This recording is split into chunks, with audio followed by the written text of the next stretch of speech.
Hello. यह है हमारी पहली क्लास जिसमें हम वोकैब सीख रहे हैं और विजुअलाइज इमेज के ज़रिए स्टोरी के क्रिएशन के ज़रिए हम वोकैब सीखेंगे। यकीनन हम जब ये क्लास ख़त्म करेंगे तो आज के जो हम वर्ड याद करेंगे वो हमें हमेशा याद रहेंगे। ठीक है, तो शुरू करते हैं। पहला वर्ड आता है एक्सल्टेशन। एक्सल्टेशन का जो हिंदी अर्थ होता है उसका मतलब होता है उल्लास, अत्यंत खुशी। इसका यूज़ किया जाता है जब आपको अत्यंत खुशी होती है। जैसे यह है, इसने कोई आप कह सकते हैं कि बड़ी बाजी मारी है, या फिर कोई जंग से जीता है, या फिर यह चुनाव में जीता है। ये समझ लें कि एक नेताजी हैं और ये चुनाव में जीते हैं। ये चुनाव में जीतने के बाद एक चट्टान पे खड़े हैं और चट्टान में खड़े होकर के और अपने जितने भी जो वोटर्स हैं, सपोर्टर्स हैं, उनको कह रहे हैं ट्रायम्फ, हम जीत गए हैं। तो ये एक अत्यंत खुशी का है। छोटी मोटी खुशी होती है, जैसे किसी का मन था कि मैंने आज आइसक्रीम खाई, तो आइसक्रीम खा करके आप अगर इस तरीके से करेंगे तो वो एक एक्सल्टेशन नहीं कहलाएगी। अत्यंत खुशी के लिए जिसका यूज़ किया जाता है। जैसे हम एक एग्जांपल और ले सकते हैं T20 वर्ल्ड कप का। एक हम एग्जांपल ले सकते हैं T20 वर्ल्ड कप का। जो इंडिया ने जीता था तो पूरे देश में खुशी का माहौल था, तो वो अत्यंत खुशी है। एक RCB का, तो ये एक अत्यंत खुशी का दूसरा वाला हमारे पास उदाहरण है। ठीक है, या फिर कोई अब एक कहावत है मारवाड़ी में, बार बार में कहा जाता है कि अगर कोई ज़्यादा खुश हो तो के कोई गढ़ जीते हो के, तो कोई गढ़ जीतता नहीं। उसके लिए भी एक्सल्टेशन का यूज़ किया जा सकता है। जीत की बड़ी खुशी के लिए इसका यूज़ करते हैं। इसका एक एग्जांपल दिया हुआ है, the teams exultation was evident as they lifted the champions trophy. के भाई चैम्पियंस ट्रॉफी जीती, इसके लिए टीम ने पूरा माहौल बना रखा है, तो इसके लिए इसका यूज कर सकते हैं है।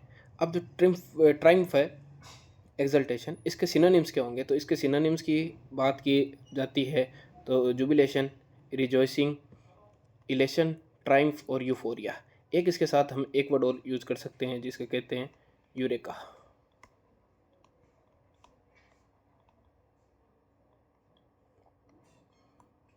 यूरेका यूरेका का यूज ज़्यादातर उसमें किया जाता है जैसे कोई अत्यंत कोई जीत है, उसके लिए यूरेका के। जैसे चंद्रयान है, चंद्रयान लैंड किया तो पूरे देश में यूरेका, हमने एक अचीवमेंट हासिल किया। एक आप इस ऐसे कह सकते हैं कि भाई अगर आपका सिलेक्शन हुआ है गवर्नमेंट जॉब में, तो हम उसका भी यूज कर सकते हैं ट्रिम्प में, कि अत्यंत खुशी का माहौल है घर में। ठीक है, उसके लिए यूज कर सकते हैं। तो ये कुछ 3-4 एक थ्योरी है। जैसे एक तो ये चट्टान वाली जिसमें ये नेताजी जीते हैं चुनाव। दूसरा T20 वर्ल्ड कप से रिलेट कर सकते हैं, RCB से रिलेट कर सकते हैं, या फिर कोई गढ़ जीत लिया उसके लिए भी। ठीक है, या फिर आपका गवर्नमेंट जॉब में सिलेक्शन हुआ उसके लिए भी। इसके जो एंटोनिम्स होंगे वो होंगे सैडनेस, अगर किसी का 1-2 नंबर से रह जाए तो वो दुखी हो गया, ऐसा हम समझ सकते हैं। तो सैडनेस, डिस्पेयर, ग्रीफ और डिप्रेशन, सोरो, ये इसके एंटोनिम्स होंगे। चलते हैं अगली स्लाइड पर, जहां हम देखेंगे दूसरा वर्ड हमारा कौन सा है। दूसरा वर्ड है काउंटरफिट। काउंटरफिट का मतलब जो है वो है जाली या नकली। जाली या नकली के लिए हम काउंटरफिट का यूज करते हैं। ये क्या है कि काउंटरफिट के लिए हम ऐसा कह सकते हैं कि दिखने में तो असली,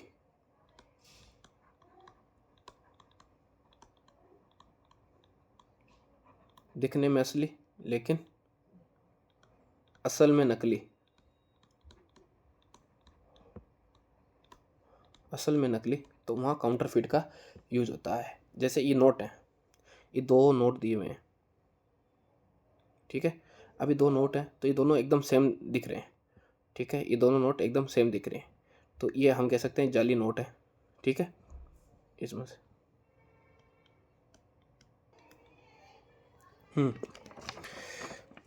जो दिखने में असली जैसा लगे मगर हो नकली। एक यहाँ पे एक वर्ड और आता है फेक। जैसे नोट अगर प्लास्टिक का है, नोट प्लास्टिक का है, नोट प्लास्टिक का है, तब हम उसे कहेंगे कि ये फेक है, फर्जी है। लेकिन अगर वो नोट से सेम मटेरियल से है, सेम मटेरियल, ठीक है, तो वहाँ पे हम काउंटरफीट का यूज़ करेंगे। अच्छा, तो एक और इसमें आता है कि काउंटरफीट का जब यूज़ किया जाता है जाली या नकली के लिए, है ना, तो एक हमारे ध्यान में आता है कि फर्स्ट कॉपी। आप देखते होंगे कि हर एक लग्जरी ब्रांड की फर्स्ट कॉपी होती है, तो फर्स्ट कॉपी को हम काउंटरफीट कह सकते हैं, नोट की तरह। ज़्यादातर काउंटरफीट का यूज़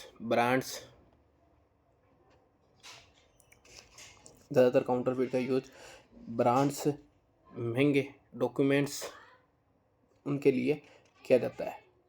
आप एक ये कह सकते हैं कि इसके अंदर मार्केट में, इसको याद करने के लिए, मार्केट में काउंटरफीट नोट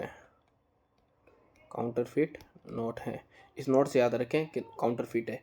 ही वाज, देखो एग्जांपल दिया हुआ है, he was arrested for trying to pay with a counterfeit 100 rupee bill. इसके सिनोनिम्स हमने अभी फेक की बात की, फर्जी और फोर्ज्ड, बोगस, शेम और स्प्यूरियस, ये इसके सिनोनिम्स हैं जो सेम मीनिंग देते हैं। लेकिन एंटोनिम्स का अगर काउंटरफीट जाली है तो असली के लिए क्या होगा, तो असली क्या होगा, जेन्यून, ऑथेंटिक, रियल, ओरिजिनल और ट्रू। ये चीज़ें आएगी किसके लिए, ये आएगी काउंटरफीट के एंटोनिम्स के लिए। हम एक ही क्लास में सिनोनिम्स को भी साथ लेकर के चलेंगे और एंटोनिम्स को भी साथ लेकर के चलेंगे, तो दोनों हमेशा हमें याद रहेंगे। अब जब भी एंटोनिम्स इनकी बात होगी तो हमारे पास काउंटरफीट नाम आएगा। क्यों, हमने एक नोट का एग्जाम्पल लिया, ठीक है, उसके अलावा हमने एक फर्स्ट कॉपी का एग्जाम्पल लिया कि किस तरीके से काम करता है एक मार्केट में जाली नोट। तो घूम फिरा करके काउंटरफीट का यूज़ ऐसे ही किया जाता है। एक और आप दे सकते हैं, आजकल स्पोर्ट्स में डुप्लीकेट आते हैं, ठीक है, उनका भी यूज़ कर सकते हैं, वो भी इसी के अंदर आता है। चलते हैं अपने अगले वर्ड पे। अगला जो वर्ड है वो है एनिग्मेटिक। एनिग्मेटिक का मतलब होता है रहस्यमय, ठीक है। तो अब आप देख सकते हैं कि ये एक आदमी है, इसके हाथ में एक बॉक्स है, रहस्यमय बॉक्स है, पजल बॉक्स है रहस्यमय, इसके लिए हम यूज़ करते हैं एनिग्मेटिक। एनिग्मेटिक का मतलब होता है रहस्यमय या फिर सीक्रेटली, जिसे समझना मुश्किल हो।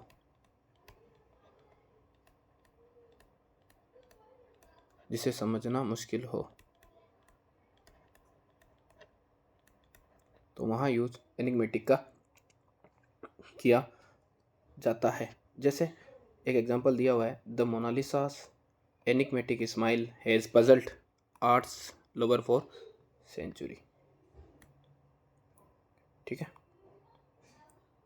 फॉर सेंचुरी, कि जो मोनालिसा की जो पेंटिंग है वो समझ नहीं आता है कि वो हंस रही है या फिर रो रही है, ये भी एक आर्ट है। दूसरा हम एक एग्जांपल ले सकते हैं और जो MS धोनी से याद रखें, MS धोनी की जो कप्तानी वो एनिग्मेटिक थी, यानी कि उसकी जो रणनीति, स्ट्रेटेजी, वो बहुत कम को समझ आती थी कि वो किस तरीके से काम करता है, मगर वो सक्सेसफुल होती, मगर एक रहस्यमय तरीके से थी, ठीक है। एक और आप ले सकते हैं बाहुबली का उदाहरण, बाहुबली का पार्ट वन से एक उदाहरण ले सकते हैं, जिसमें एक क्वेश्चन है एनिग्मेटिक के, कटप्पा ने बाहुबली को क्यों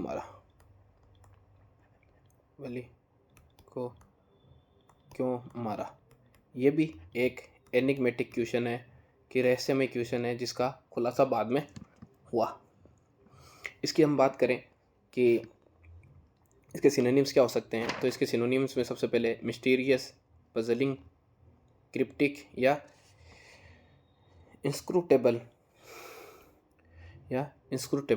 और परप्लेक्सिंग है, इसके ये सिनोनिम्स है। एंटोनिम्स की बात करें, जहाँ रहस्यमय की बात होती है तो वहाँ यहाँ पे होता है मतलब सीधा साधा या फिर क्लियर साफ सुथरा ऐसे हम कह सकते हैं।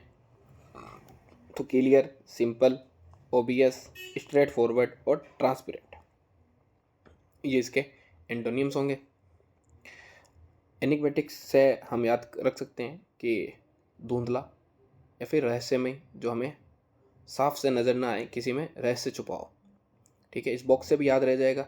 एक हम इस बॉक्स से एनिग्मेटिक आते हैं, ये बॉक्स दिखेगा, और एक MS धोनी की कप्तानी दिखेगी, बाहुबली का पार्ट 1 दिखेगा। तो 3 स्टोरी ऐसी है जिससे हम एनिग्मेटिक को याद रख सकते हैं। ये बहुत बार पूछा जा चुका है सवाल।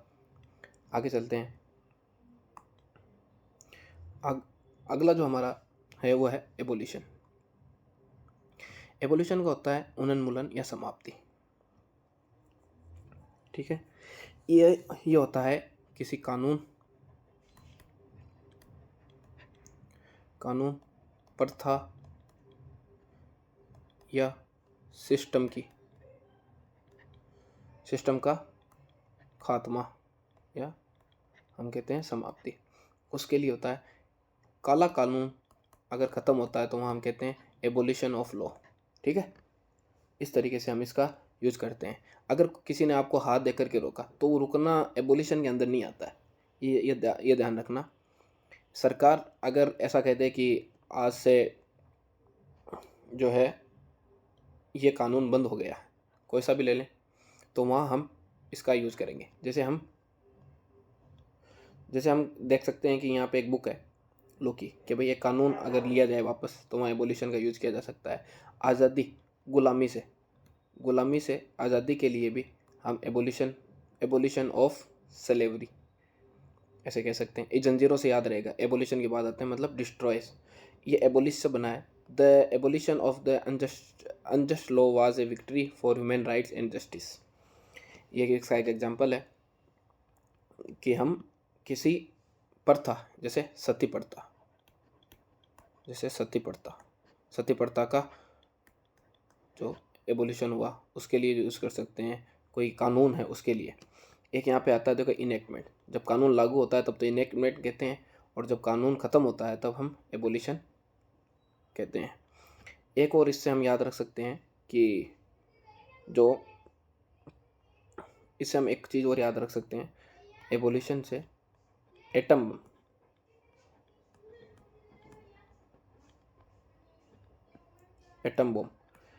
बम जब गिरता है तो सब कुछ तबाह कर देता है, तो वहाँ एबोलिशन हम कह सकते हैं। तो आप यहाँ से याद रखें, जब भी एबोलिशन की बात आए तो आप ये जंजीरें, ये गुलामी वाला फ्रीडम और ये लॉ, इसको विजुअलाइज करें कि एबोलिशन क्या है, हमारी आज़ादी, डिस्टेंशन। ठीक है, इसके सिनोनिम्स क्या होंगे? स्क्रैपिंग क्या होता है? आपने देखा होगा डंपिंग यार्ड में बड़ी बड़ी कारें जो है स्क्रैप कर दी जाती है। एलिमिनेशन से आप देख सकते हैं कि भाई एलिमिनेटर होता है, गेम होते हैं वहाँ पे एलिमिनेटर होता है, वो इसी से बना है। एलिमिनेटर मतलब बाहर निकालना या फिर हटाना, समाप्ति।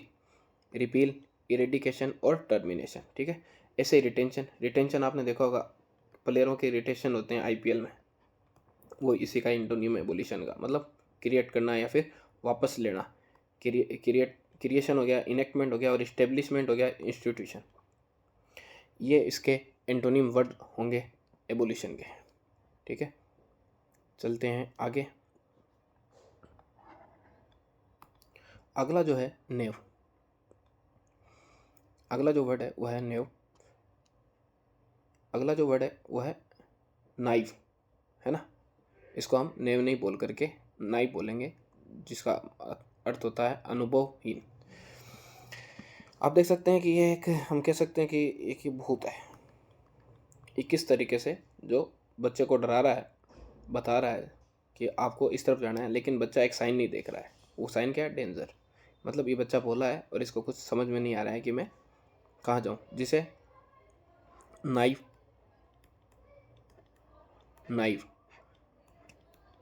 जिसे दुनियादारी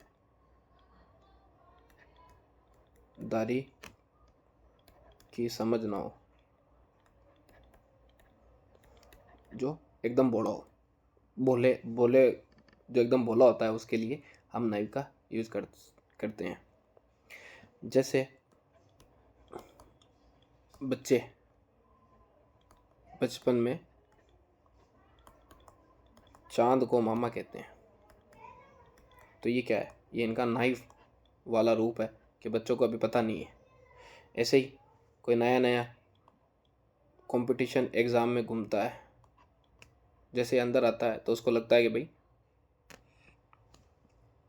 वो बोला है कि अभी उसने कुछ देखा नहीं, उसको ऐसा लगता है मैं निकाल लूँगा एग्ज़ाम। लेकिन जब भी आता है तो उसको दुनिया थोड़ी थोड़ी बहुत समझ होती है, फिर उसको पता चलता है कि पेपर सेटर किस हिसाब से पेपर बनाता है। तो नो सीखिए के लिए हम बात करते हैं जो नो सीखिया होता है, आर्टलेस, सिंपल, गलीबल, उसके लिए नेव का यूज होता है। एक आप देखते होंगे कि आजकल ऑफ़र आते हैं कि भाई 799 का रिचार्ज फ्री है, आप तो इस लिंक पर क्लिक करें, ठीक है। जन्मदिन है किसी नेता का या फिर अंबानी जी का जन्मदिन है, तो ये सब जो चीज़ें हैं जो ये ऑफ़र देता है और जो इस पर लिंक पर जो क्लिक करता है, वो सब क्या है? वो सब नहीं हुआ है। वो ना समझें, उन्हें पता नहीं है कि आपका डाटा लीक हो जाएगा, मोबाइल हैक हो जाएगा, ठीक है। ऐसे ही आजकल एपीके के फॉर्मेट में आते हैं क्या, शादी के कार्ड्स वगैरह, तो उसको इंस्टॉल कर लेते हैं। तो ये भी क्या है, बोल रहे हैं, तो वो उनके पास इतनी समझ नहीं है कि हमें डाउनलोड करना चाहिए या फिर नहीं है। एक ओटीपी बता देते हैं हर किसी को, तो यहाँ भी हम यूज़ कर सकते हैं नाइफ, ठीक है। हमें क्या करना है, अपने आसपास जो सिचुएशन है उससे रिलेट करना है, ठीक है। जैसे एक एग्जाम्पल दिया हुआ है, his naive belief in the strangers story got him into a difficult situation, ठीक है। कि इसका जो भोलापन है वो इसको डिफ़िकल्ट सिचुएशन में डाल सकता है अगर कोई किसी स्ट्रेंजर से सुनेगा तो, ठीक है। इसी तरीके से हम इसको याद रख सकते हैं। दूसरी बात आती है इसके सिनोनिम्स की, तो इनोसेंट, गलीबल और अनसोफिस्टिकेटेड, सिंपल और आर्टलेस, जिसको अनुभव नहीं हो। इसके एंटोनिम्स में बात करते हैं तो सोफिस्टिकेटेड, एक्सपीरियंस, वाइज, सिनिकल और स्केप्टिकल। ये बात होती है नेव भोला या फिर अनुभवहीन की। ये थे हमारे आज के 5 वर्ड, जो हमारा पहली क्लास थी। 5 वर्ड ये हमारी पहली क्लास थी। धीरे धीरे हम इसकी जो वर्ड की जो पावर है वो बढ़ाएंगे और फिर से जुड़ेंगे हम एक नई क्लास में। जल्दी जल्दी लाइव आएंगे जिसमें हम आगे के वर्ड कंटिन्यू करेंगे। आप बताना कमेंट्स में कि ये क्लास आपको कैसी लगी और कुछ इसमें कुछ ऐड किया जाए तो उसका सजेशन भी आप दे सकते हैं कि इसमें और भी क्या चीज़ ऐड की जा सकती है। जल्दी मिलते हैं एक दूसरी क्लास में। अभी के लिए सिर्फ इतना ही।